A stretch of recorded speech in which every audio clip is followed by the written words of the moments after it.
Welcome to the Huddle Sports Network, where we're breaking boundaries and redefining podcasting. Broadcasting live on 6 different platforms, we're bringing you the latest in sports like never before. Imagine tuning into real-time discussions, expert analyses, and fan interactions all at your fingertips. Each platform offers a unique experience, whether you're on YouTube, Facebook, or Twitch. We're not just sharing stories, we're creating a community of passionate sports enthusiasts. Join us as we dive deep into the evolution of podcasting, where every episode is a chance to engage, debate, and celebrate the world of sports. This is where your voice matters and the game never stops. Welcome to the Huddle Sports Network, where we're breaking boundaries and redefining podcasting. Broadcasting live on 6 different platforms, we're bringing you the latest in sports like never before, where sports passion meets podcasting brilliance. I'm Mike, the Bear fan, and alongside Bill, the Packer fan, and our buddy Ken Catalone, we're bringing you an incredible lineup of 38 diverse podcasters. Each one brings their unique flavor to the table, covering everything from game analysis to behind-the-scenes stories. Imagine diving deep into the minds of experts who live and breathe football, sharing insights that you won't find anywhere else.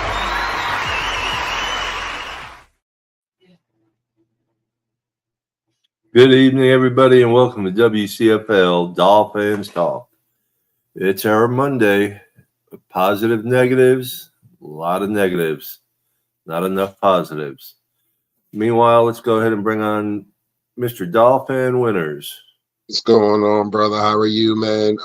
It's needless to say, it's a very disappointing day for us, the day that we didn't want to see, but we will talk about it once we bring in our other brother. Mr. Johnny O. What's up, guys? How are you? Should be a victory Monday. Instead, it's fucking ridiculous Monday. Yeah, I mean, it's sad you guys both were there at the game. I mean, let's just go right into it. First, before we go right into it, I want to send my thoughts and prayers to Mr. DeBose, Grant DeBose, wide receiver of the Miami Dolphins, and praying for him to a speedy recovery. There has been signs that he is getting, he does have feeling in his lower extremities, and he still might have a long way to go, but as a positive sign. So, my thoughts and prayers are with him and his family first and foremost before we start dissecting anything of this game of any nature. Absolutely. I just read just before we started that he was released from the hospital. That's good. Well, that's good. That's great. Not good. That's great news. That's great news. Yes. Because the wife and I were sitting on the side where we could see his feet, even with everybody around him, and we never saw his feet move. Never. And I mean, that's a scary situation. Yeah. Oh, absolutely. I mean, he stretched to get the ball. It was out in front of him, and then he's coming down as the defender's coming towards him, and they collide. And it's not one you want to see or even talk about. But Our thoughts and prayers go out to him and his family, and we'll pray for him. I hope everything comes out through for the best. Yeah, supposedly he has movement in all 4 extremities. They kept him overnight because they were afraid of a brain injury. Correct. So hopefully everything's good. I don't expect to see him in the last 3 games. I mean, Yeah. But hopefully he's good and he can continue his career, whether it's with us or somewhere else, I mean, and something that I guess you could say impressed me, it really, to me, it looked like he held on to the ball. I thought he did hold on to it. They said incomplete pass, though. Oh, that's right. They moved it up because of the penalty. Yeah. Hitting a defensive receiver, which there again, we talk about all the time, defensive receiver, but you're putting these defensive backs, linebackers in a very bad spot. The receiver's running one way, the safety's running towards him. Right. He lunges for the ball, tries to duck his head because of impact and gets hit. And then there's a flag on it where I personally don't see anything the defender did wrong. He wasn't trying to hit him in the head or anything. It's the movement of your body as you're going forward, and it happens. See, it was a completely different play than the play that we've seen horrifically a couple weeks ago with Mr. Lawrence.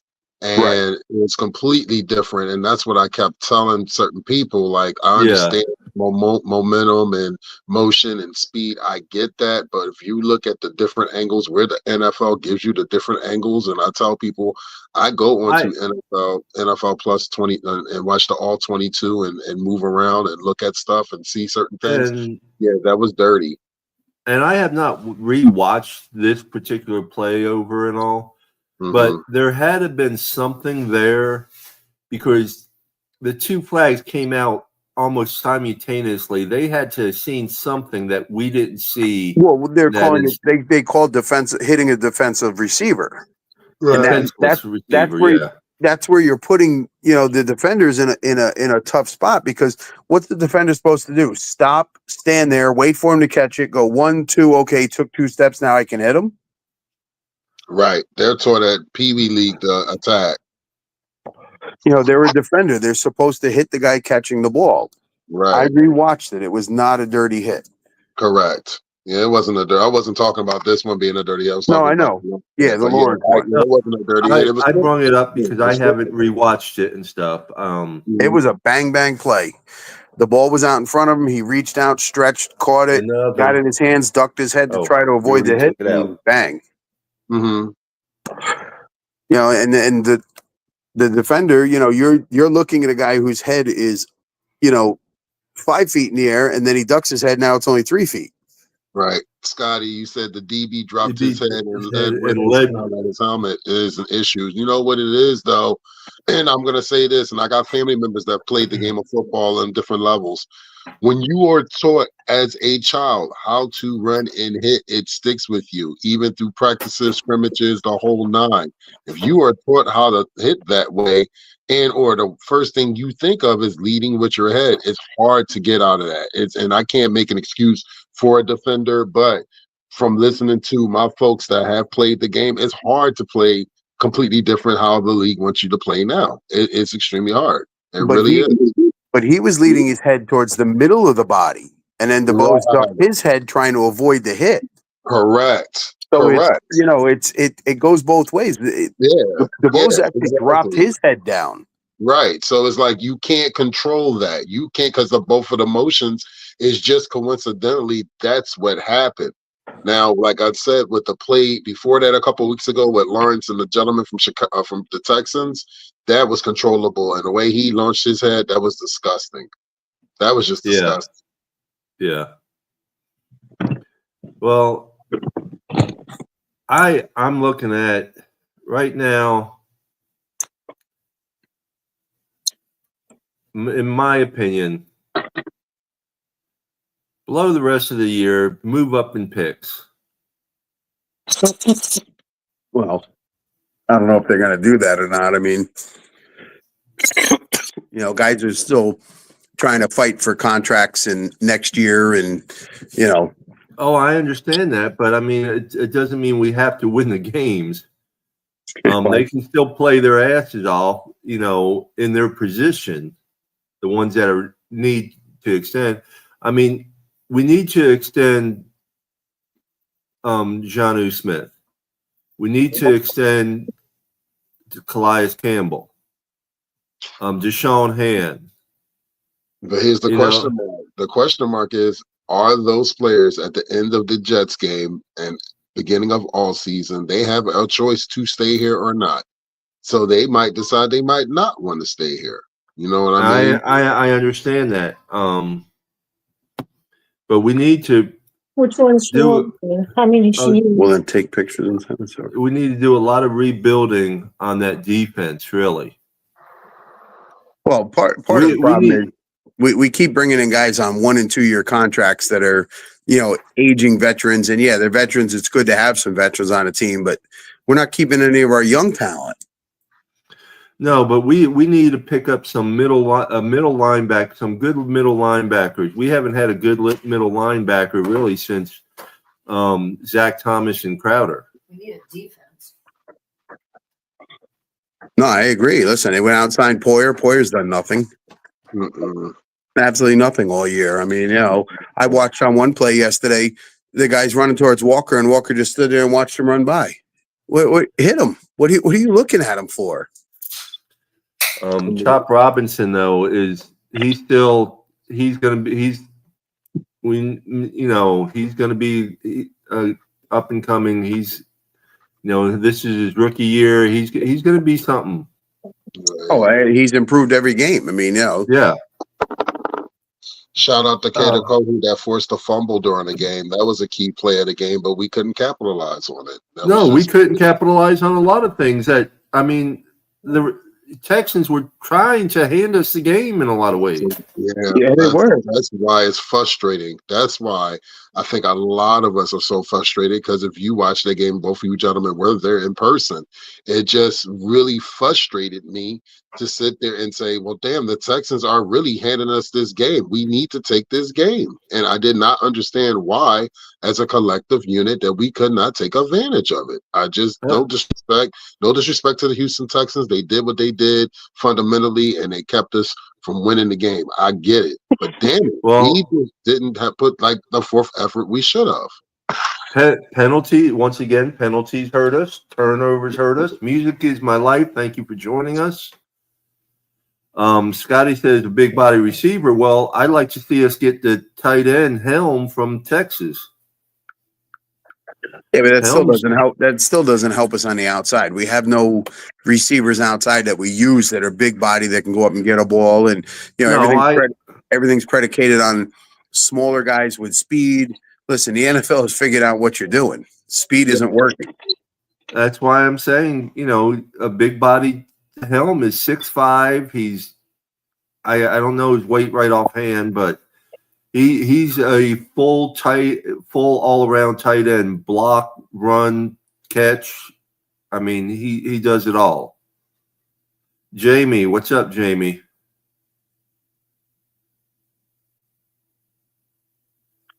Yeah, I mean, we need a lot of help. We didn't think we needed this much help going into the season, but we definitely do. Well, the main thing we need, honestly, because our running attack sucks, literally sucks, is we need two guards. We need two big body, healthy, fast moving big guards. We need O-line help.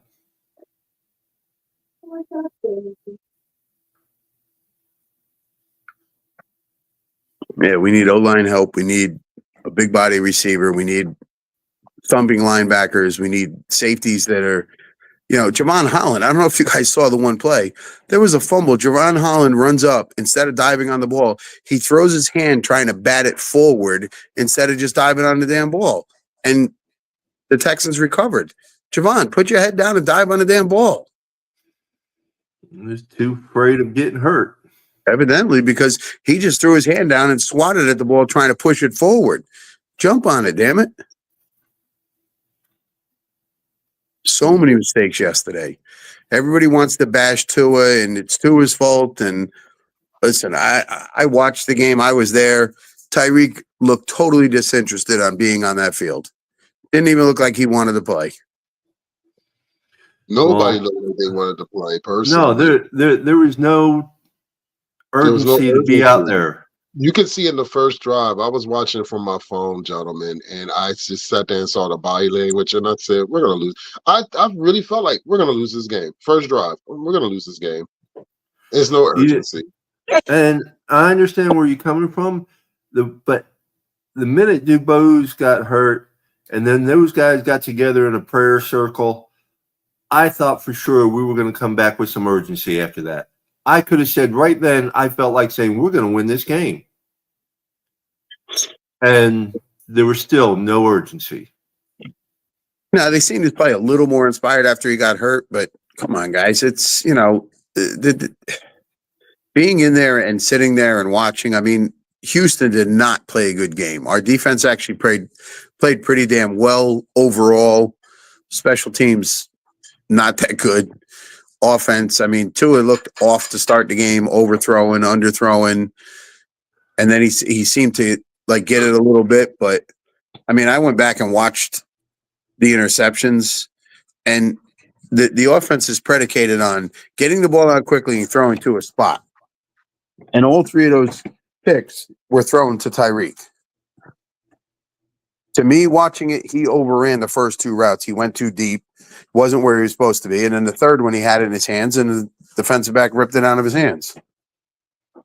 I watched Dudley do wrong earlier today, and I watched what he posted. He was accurate on everything he said. We are 5-16 against teams that are 500 or better, and it seems like Tua he shits the bed when he plays against opposition that is 500 or better. The only team that we've beaten this season that was 500 was the Rams.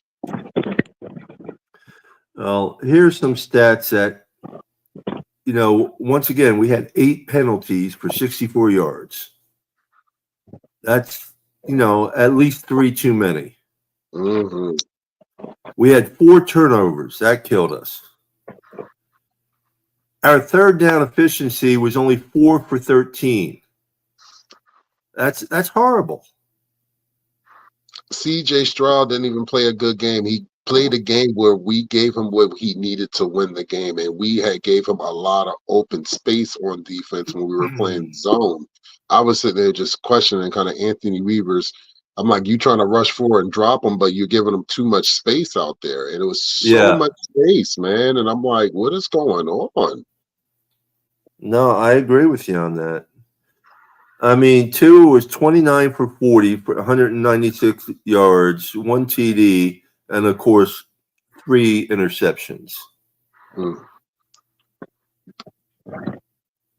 I mean, but we gotta get some guards that can open up a hole in order for us to run the damn ball north and south. I mean, when you have a guy making 12 attempts and only getting 41 yards, it's not going to work. Well, that was another thing. Mike started doing all that east-west stuff again yesterday. It was predictable. Our first drive was predictable, and the rest of the game is predictable for us. It was predictable. They knew what we like to do. And D'Amico Ryans had a great game plan with the defensive coordination, or the defensive coordinators for the Texans. We were predictable. That was exactly what we were. And I looked, and I'm like, wow, we were just way too predictable. I mean, I'm looking at McDaniel's body language on the sideline, and he just looked like he looked lost. There was no plan B. If it's plan A, it's either plan A or no plan at all. It just seemed like there was nothing else. And I'm looking and I'm like, what are we doing? Like it was bad. I won't argue with you. I was sitting in the stands and it was ugly. I know you were. I was feeling for you guys. CJ Stroud was only 18 for 26 with 131 yards. And that's what I'm saying. We gave him, when they gave him the cushion that he executed. We gave him a lot of stuff, man. We gave them we gave them the game. Yeah. We gave them the game. You got to look at this also. Time of possession. Where is that? Come on, I just had it right here. Oh, we dominated in time of possession. It was ridiculous. We had it like 9 more minutes than they did. We just couldn't do nothing with it. Here it is. We had it almost 8 more minutes, almost exactly 8 more minutes. We couldn't do nothing with it. That's the sad part. When you have the ball 7-8 minutes more than the other team, you do something with it. I mean, we made no points. 2 field goals and a touchdown. And that's all you got with 7 minutes plus more minutes than the other team? No, I mean, the game was ugly all the way through. It's amazing that you can look great against teams that have a bad record, and then when you play somebody that's good, you suck. We only had 52 yards of total rushing for the whole game. That's not going to do it. I don't We care who are you the put in last 3 games. We are ranked last for rushing, and throughout the whole NFL. I mean, come on. At least the Texans had 20 attempts at 77 yards. We only had 19 at 52. One less rushing attempt, and they had 25 more yards. I mean, Unacceptable. 77 yards isn't much to say either, but, I mean, that's where the O-line comes in. We need the freaking O-line. Right.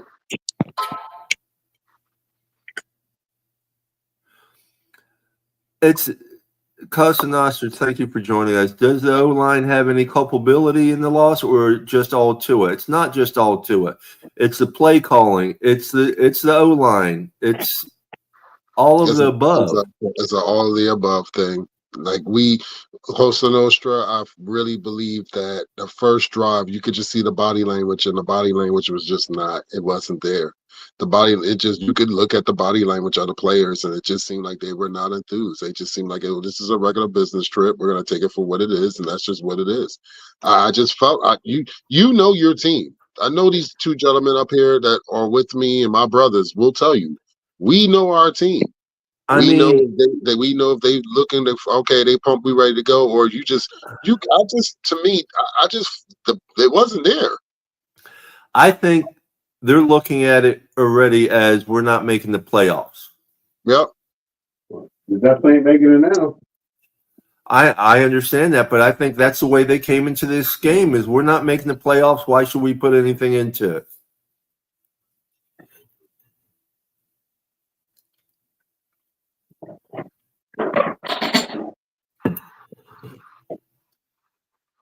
Okay, winners. I'm going to give you the floor because I want you to go like you were earlier. So basically, man, I really am to a point with this team. Where do we go? I said this Sunday morning, right before the game, and here we go again. You know, we are what we are. We are a mediocre team. You can put all the nice fixing trimmings or whatever. If the main meal ain't cooked right, it's still going to taste like shit. And that's where we are at. We are the team that has not made a playoff in, what is it now, 24, 25 seasons now? And it's starting to become a regular thing. And I am an owner, and I am Stephen Ross. Stephen Ross has spent over $1 billion on this team this year. Think about this for a second. Overall, we're talking all the way from practice facilities to everything to players and coaching. He spent about over $500 million in that. And we're right now to a point where we're going to have another season, either winning or losing. We're still going to be sitting at home. So where do we go from here? We can all sit here and cry and say, fire McDaniel, fire Greer, Ross needs to go, Tua needs to be traded, Tyreek needs to do this. We can all do that, but I'm going to be honest with you. It is still a team effort. And overall, this team was not what we thought they were, because it's sad when you have to release your backup quarterback, which was the third string quarterback, which was the only other backup that we've had on this roster. It's a problem. They are doing things that are not making sense anymore. Where do we go? Are we still going to be this mediocre team, or are we truly going to be an elite team? Because right now we are just a filler in the AFC East. We were supposed to be the next team up to take over. And look, it looked like we're going backwards, not forward. Good evening, Matt Henry. Thank you for joining us, brother. Scotty, I agree. As long as Ross has an open checkbook, he's an ideal owner, but it's not Ross making all the decisions. You know, we got to get someone in there that knows what real talent looks like and stuff. And Greer is not the one.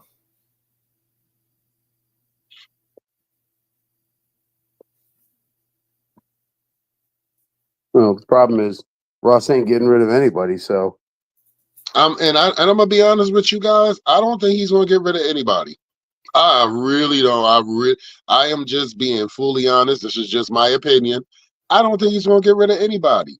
He's got a lot of money invested in a lot of these people, and I know he is frustrated and upset. I can't sit there and speak for the man, but me personally, depending on how these contracts are set up or whatever, I'm not going to let you just walk away with my money just like that. So, excuse me, don't be surprised that maybe nothing happens. And if we might add a couple pieces here and there, well, hey, look, we just got to look at it for what it is and see how it plays out. Because you cannot make any more predictions on this team.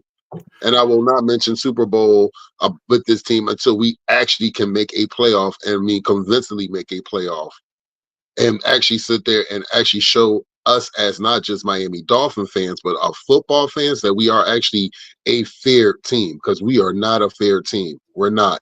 That fear has came and gone after the first year and a year and a half with this system. The second year and a half of this system is clearly shown that the NFL has caught up to us, and Mike McDaniel has not made the complete adjustments that he needs to make as a coach. Something is going to have to change. We shall see. 3 games left in the season. San Fran is up next. They're beat up and bruised, but you still got to play the games like anybody else. So what do we take from a game from that? We still got to play them, and you still got to sit there, and you still got to put points on the board. So we got to take it as a grain of salt, even though it doesn't mean anything. It's a win is a win. But if we lose, we're going to be having the same type of conversation next week as well. Well, if they don't come in looking like they want to play the game, we're going to lose to San Fran. I mean, it's that simple. Yeah. Has anybody seen or heard anything on Waddle? No. Last thing I saw was lower leg injury. Right. Yeah, possible knee is what I heard. They might shut them down for the season just to be on the safe side. It would be one of the best things to do at this point. Absolutely. And I'm not saying that to be modest. I want to sit there and see that young man have a great career, not just with us, but in the NFL period. He's a talent to watch. He does what he's supposed to do, because he's been balling. He's been balling the last few weeks. So, and he actually sits there and he plays bigger than what he is. That's what I love about Waddle. So that's what I tell people. Now, here's an article, and I agree with Javon Holland is playing himself off Dolphins roster in Week 15. Yeah, I agree. See, Holland had an opportunity in the Houston Texans' first drive to stop Tank Dell for negative yards. Instead of wrapping and keeping his feet, Holland dove at Dell's legs and whiffed. Dell danced his way through the Dolphins defender to get a first down. Right. Yeah, I agree from what I saw too, Johnny. Yeah. Holland did not look good. I mean, it just too many guys out there did not look good playing the game. I mean, shit. You still had your usual playmakers: Sealer, Calais Campbell, Brooks, Kohu. You did have your playmakers out there try to make some tackles and make some plays, but you need that as a collective unit. You can't just depend on 1, 2, 3, or 4 people. You need to have everybody on board. Even Ramsey, man. I love Ramsey. And Ramsey made a good tackle here and there. But that one play, and you guys, what play I'm talking about, it was an incomplete pass. And that's when C.J. Stroud had to improvise. He was getting chased out the pocket, and he had a guy downfield. And if that guy was like maybe an inch or 2 ahead of Ramsey, that ball would have been caught one-handed, and he could have went right to the house with that ball. I think you guys, it might have been like a second down or a third down, if I'm correct. Yeah, I know which play you're talking about. Yeah, man, Ramsey, I'm going to keep it a bean. I love Ramsey. Ramsey's a dog out there. But when he gets beat, he gets beat. It ain't no in between. Well, every corner gets beat. I mean, you're out there, he's pretty much by himself most of the time. So, yeah, buddy. He seemed to play better earlier in the year than he hasn't later in the year. Maybe he's banged up. Maybe there's, some nagging things that we don't know about. But yeah, I just seen someone who's got a shirt. It's the Miami Dolphins sun, circle, and it says rebuilding since 1974. Yep. Yep. Yeah, I'm not going to argue with that one. Yeah, not at all. Not at all. I'm not. I mean, and 72 undefeated, I'm right with you. I'm never going anywhere. I'm staying as a Dolphin fan for the rest of my life and my days. I'm not going nowhere, but it just feels like you're in an abusive relationship when you know your team's supposed to play better than what they are. I don't think any of us is expecting us to see us going undefeated. I'm not. I'm a realist. If that ever happens in my lifetime, I'll be I like, holy smokes, but I don't no. see any other team ever going Right. undefeated. Absolutely. Yeah, we need a new kicker on top of the things also. Well, it's funny because a couple weeks ago we were praising Sanders, and in the last 2 weeks he's missed. Yeah, he'll make a 56-yard field goal and miss the extra point. The Yeah. dude was NFL. He was NFL Special Teams Player of the fucking month of November. Yeah, because you went like 15 of 15 on field goals and didn't miss any extra points, and then all of a sudden December comes around, 2 weeks in a row he's missed extra points, but yet he can still hit the long field goal. Come on, bro. I mean, is it the hold? Is it the snap? Is it you? I mean, Yeah, Brooks. Matt Henry says linebacker Brooks is having a great year for us guys. Brooks has been having an awesome year. Yes, I love Brooks. yeah, it's hard to say anything bad about Brooks or Sealer or Campbell. Or Chop. Chop has gotten much better as the season has gone on. He's figured out the NFL game. You know, he's worked on his footwork, his hand placement. You know, he's still got great speed. He's got that shoulder where he dips down, and if your hands are up, he's gone. He's underneath you. You know, there's certain guys that, yeah, you can say we got a nucleus here, but we need more pieces around them. Yeah, if I'm correct, let me look it up. He had 1.5 sacks yesterday. Yeah. Him and Zach Sealer both had 1.5 sacks.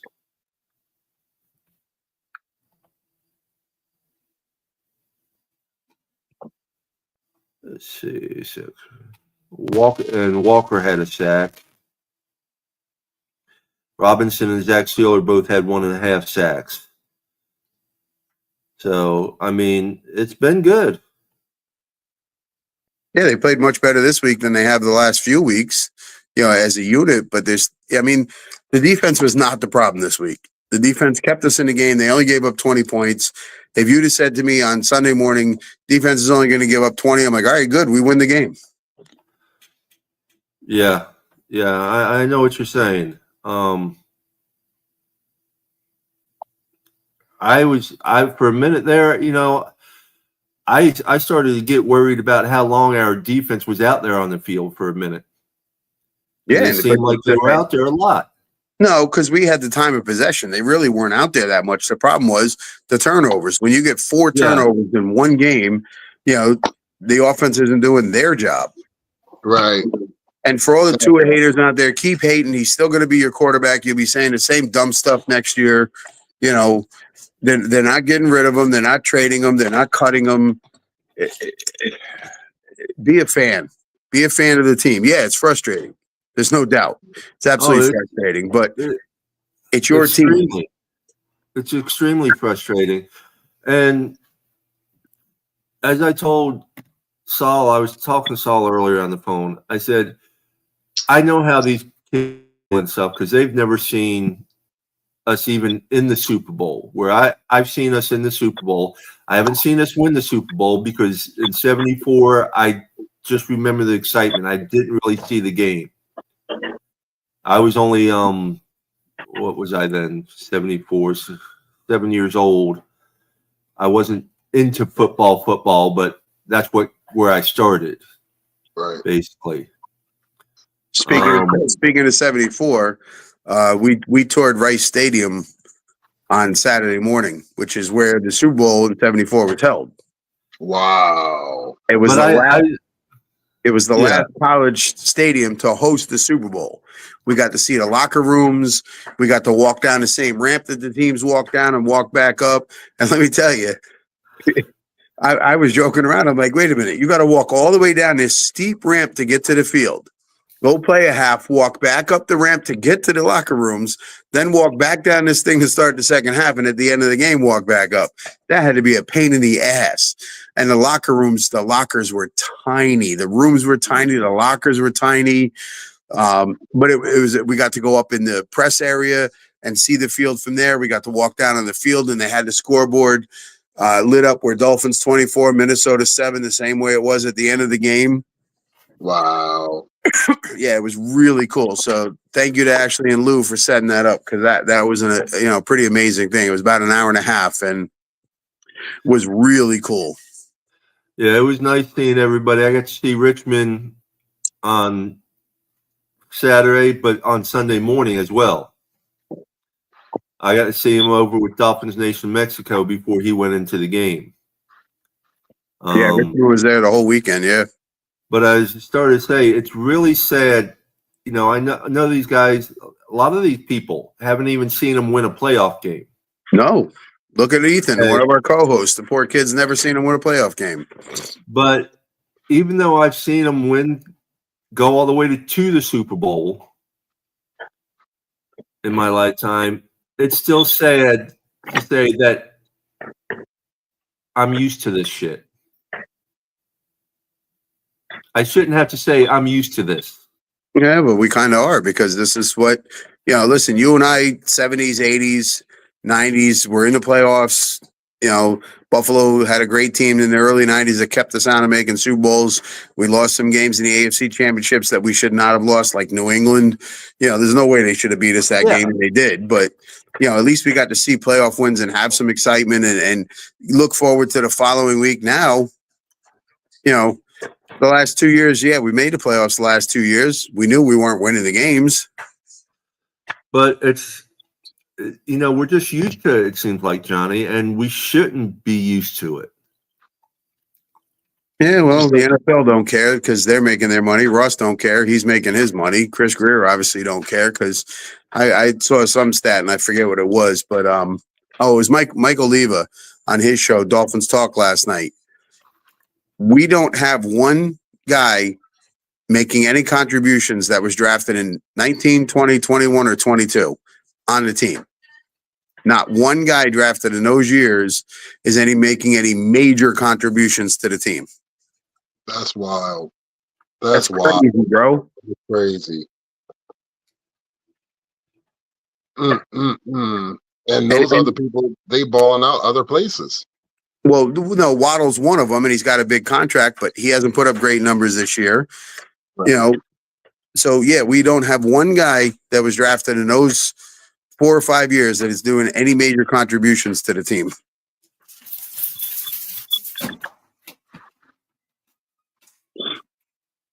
Which, when you think about it, is just nuts. You're talking 2019. It's only 5 years ago. That's the end of a first-round picks rookie contract, or 2020, a 4-year contract. They're in their last year, and we don't have anybody, not counting undrafted free agents, guys that we drafted.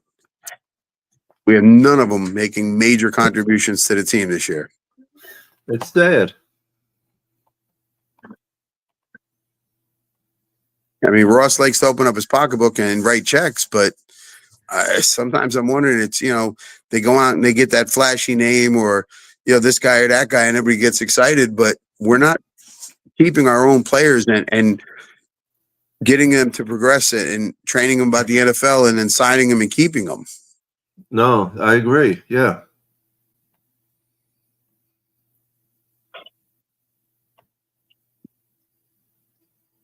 Sad but true. Yes, it is. It's amazing. You're supposed to develop your players and keep them. We're developing them so they can go somewhere else and play.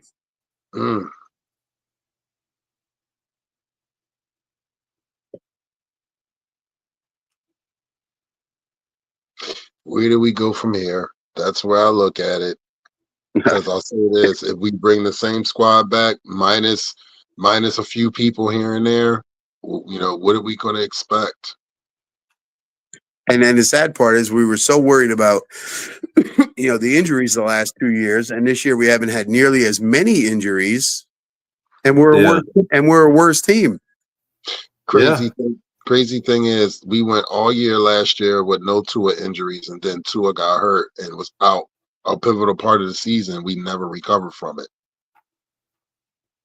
Yep. Well, we had no other quarterback. That's the thing. No, see, dude, I was waiting for you to sign up to go play because it was to that point where I swear to you, if you got an arm and you got some football knowledge, come play for the Miami Dolphins and you can be our quarterback. I wouldn't say we didn't have a quarterback. We didn't have a coach who was willing to change the system to what the quarterback can do. Yeah. I'll agree with you on that somewhat. Skyler is a gunslinger. He wants to go in there and throw the ball downfield, not left and right. And when you put the kid in there and you're calling these little dink and dunk plays left and right, 3 yards behind the line of scrimmage, 2 yards over the line of scrimmage, that's not his game. That's not what he did in college. Right. So the coach has to adjust. And OJ said it, in the preseason, hey, if Tua gets hurt, Mike McDaniel will adjust his play calling to the quarterback that's in there. And I wish OJ was right, but unfortunately he wasn't because Mike just kept calling the same damn plays for a different quarterback that doesn't have the timing, that doesn't have the accuracy, and you're trying to run the exact same plays. Doesn't work. Right. Well, I want to shout out on a different note. I want to shout out to Richmond Webb. Just thank you for all he does. I mean, he was out there, Saturday signing autographs left and right, giving out, handing out the prizes on the raffle and stuff. And just such a down-to-earth, gentle giant. And I actually got to meet his wife yesterday. Wonderful woman. Yes. And then yesterday morning, he's sitting there taking all these pictures with the Dolphins Nation Mexico, signing everything left and right, having tacos with them. I mean, just a great guy in general, loving, caring. And I learned a few things about him. It's funny. He actually I had my Zubas on. He goes, I miss them because those are the most comfortable pants. I said, you can still get them on Amazon. He's like, you can? I said, yeah. And but his wife says every Sunday he goes to church until noon, and he gets home at noon. And then she fixes all his snacks and goodies, and he sits down and watches football all afternoon. And Yeah. so Richmond's just absolutely amazing. I mean, you were there Saturday, Papa Paul, when they started chanting Hall of Fame, Hall of Fame. He was actually blushing. yeah, he was. You could tell. Yes, he was embarrassed. Basically, he was blushing, embarrassed. Not really embarrassed, but Yeah, he said it before. He's like, he appreciates everything that everybody's doing, trying to get him in the Hall of Fame. And he's just, for whatever reason, it took the fan base, took all of us this long to really start pushing. And, he gets a little overwhelmed. He's not a forward guy. He's not going to go out speaking on his own behalf. No, not at all. Not at all. Not even for a minute. Even when he talks, he says thank you to everybody, and he's not saying, hey, I deserve to be in the Hall of Fame. He's saying, hey, thanks for doing what you guys are doing. I appreciate it very much. And it was funny talking with his wife. She said that she didn't even know that he had a competitive side into him. I said, oh, we all knew he had a competitive side on that football field. She goes, but he was at his daughter plays soccer, and he was at one of the games, and he was like getting, up in there and yelling and stuff. She's like, where'd this come from? Well, he is a gentle giant, very soft-spoken man. I mean, listen, I got there Saturday and walked up, and he's like, hey, he gets up, gives me a hug, because I've met him so many times. It's nice to see him, but he doesn't have to do that. He's a former player, but no, I know. And he did the same thing with me on Sunday when he was leaving. He gave me a big hug, and yeah. And him and his wife are like you and your wife. You're tall and heavy, and his wife is this little tiny thing. Your wife's this little tiny thing. Yeah.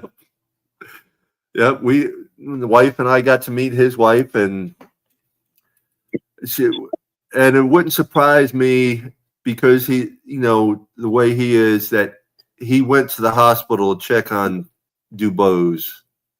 Yeah, I don't know whether because he does. Well, he lives right in the area. Yeah, I know he's either in Houston or just outside of Houston. It's a suburb of Houston. It's still considered Houston, but it's a suburb of Houston. He lives right near my sister-in-law. Really. Okay, yeah, I know he's in that area. I'm just not sure where. We were talking about it where he lives, and I was talking about it with him and all, and his wife, and like he's on the west side of 45. My sister-in-law is on the east side of 45. So okay. So, but it was really nice to meet her, and she's a sweet. I mean, to see the difference. I mean, I was looking for Dolphins Nation Mexico, and I'm looking. And I said, "That's Richmond Webb over there." I said, "Up, that's where they're at." I said, "It's Richmond Webb with a bunch of little Mexicans." Yeah, unfortunately, I didn't make it over there. We were tailgating with Houston's Fan of the Year this year. Yeah, I wanted to go over there, but we had walked so much from the hotel over to there, and then we had to walk to the other side of the stadium to where our seats were. I mean, we had good seats, but we were all the way up at the top. There was quite a few Dolphins fans there. I'd say it was probably 20-25%. Yeah, there was a lot of Dolphins fans there, but the one thing I can say is, even with as big as that stadium was, they did not get as loud as what we got down in Miami. No, but there again, you're right on that. They weren't as loud, but their fans, a lot more of them are on their feet all three downs, first, second, and third. They're up screaming. They're and then when they get the ball, they're quiet. There's no chanting. There's no nothing. Well, they also put up the signs on the jumbotrons too. Offense on the field, be quiet. Offense on the field, be quiet. How come our fans don't understand that? Because they don't understand the game of football. Damn, no, seriously, I go to the games and I'm like, we have the ball and you got people jumping up. Let's go Dolphins! I'm like, we're on offense. Stop yelling. I agree. It's called a certain thing called alcohol, and when people drink alcohol, sometimes they don't really think, so they just do whatever they feel like is really well, and it's not a good thing. So I get what you're saying, Johnny. I'm with you. Yo, shut up. We on offense.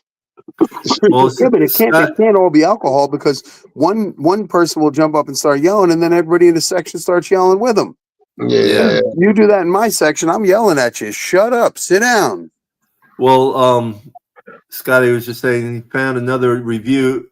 Only 43% of all first-round picks signed back with their drafting team, so less than half. Right. No, I get that, because you got guys that get drafted that get hurt that don't play. You get guys that get drafted that don't want to be where they're at. You get guys that get drafted and don't get offered enough money, so they go somewhere else. There's a lot of reasons. But I'm just saying, when you don't have anybody on your team for 4 or 5 years that are not making any major contributions to your team, there's a problem there. Casa Nostra says it seemed like on TV there was a big Dolphins turnout in Houston, which there was really. There was. And then the right side of me had more Dolphins fans than the left side did. I know Dolphins Nation Mexico had more members there than any other game they've been to. They had 350 or 360 members there. Damn, that's good. Good for those guys. Lewis and those guys, great job, brother. Mm-hmm. David Lozada and Armando. Yeah. And if anybody's interested in helping me out, I am looking at getting 8 to 10 footballs to send to orphanages over in Mexico. I found out yesterday, talking to Armando and David, last year I sent over 2 quarterback challenges where they're the blow-up dummies that you throw footballs through their hole rings or whatever. And they got sent to one in Mexico, orphanage in Mexico City, and one in, I forget exactly where he said, but it was paid forward like 4 times till it got to this one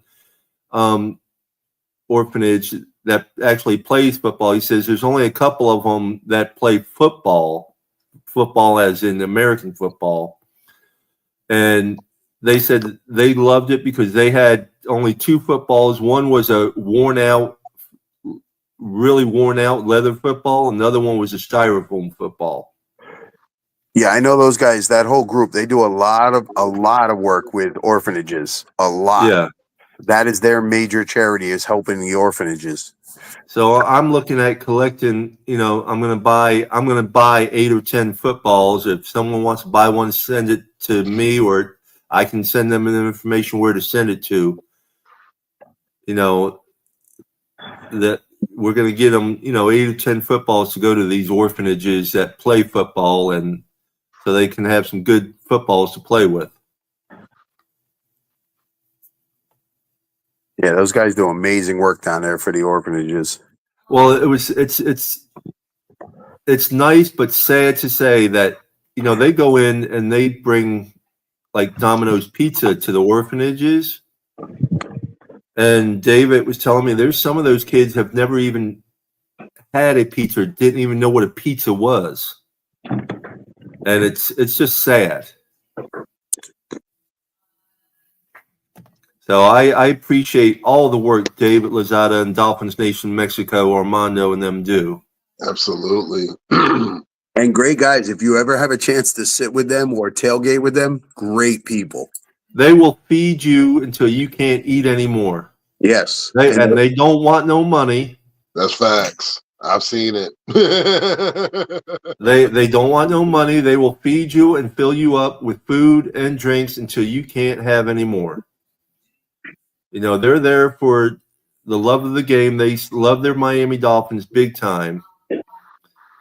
We have about 7 minutes left in the show. The Dolphins Nation Mexico is one of the best, really. Oh, absolutely. Absolutely. Absolutely.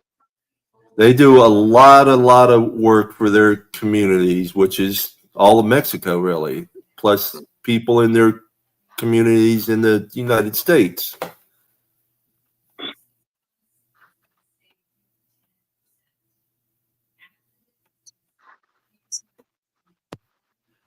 Casa Nostra, I'm not sure what part of Mexico won. I know one of the orphanages was in Mexico City that got the quarterback challenge. It might have been Pueblo, Mexico. Yeah, reach out to them. If you're not friends on Facebook, go on mine, go on Papa Paul's Winners. We're friends with them. Hit it, friend request them, message them. Armando and David Lozado. Armando, I can't remember Armando's last name. Even if I could, I probably couldn't pronounce it correctly. But I got to see them both on Saturday and Sunday. Because Saturday night we went over to where they were meeting up for dinner and stuff. And that was some real Mexican food there, too. They know where to go. If anything, they know where to go. Oh, yeah. They have a good time. They always have a good time, no matter what. So this Sunday's, we got our show Wednesday night. This Sunday's The 49ers game. Mm-hmm. Who do we got playing Thursday night? Let me look real quick. So let's think about it. We got 5 games in 7 days: Thursday, Saturday, Sunday, Monday, and Christmas Day. Yeah. So, yeah.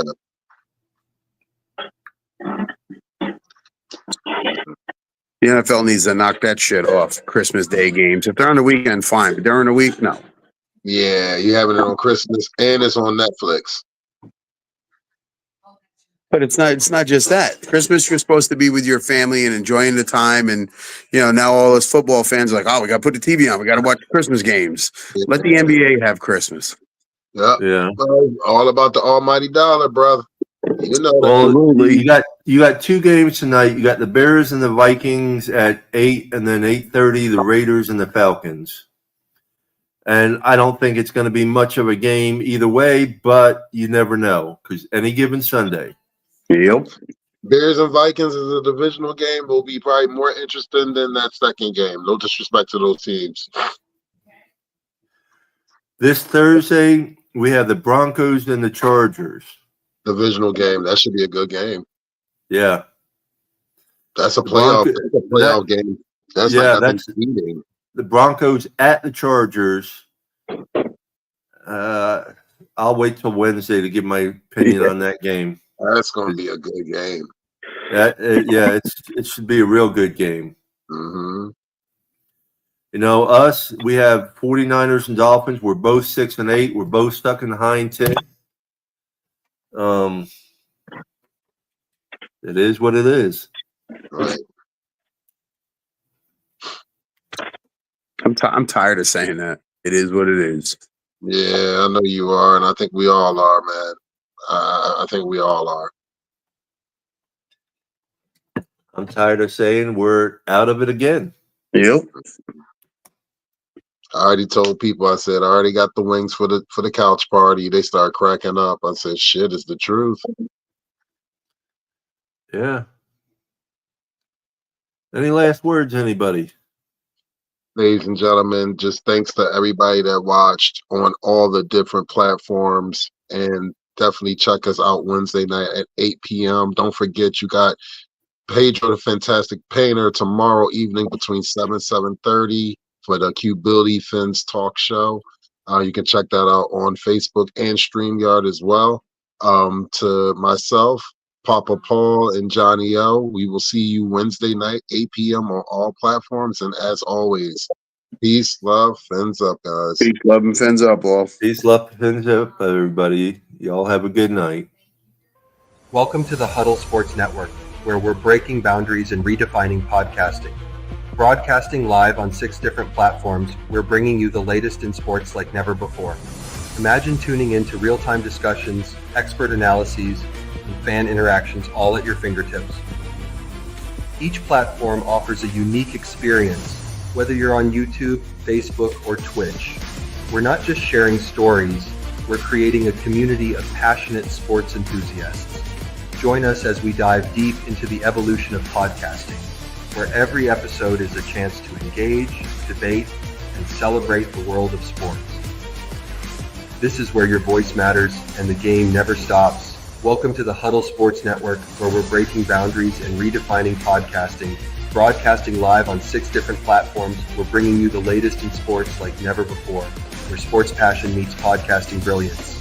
I'm Mike, the Bear fan, and alongside Bill, the Packer fan, and our buddy Ken Catalone, we're bringing you an incredible lineup of 38 diverse podcasters. Each one brings their unique flavor to the table, covering everything from game analysis to behind-the-scenes stories.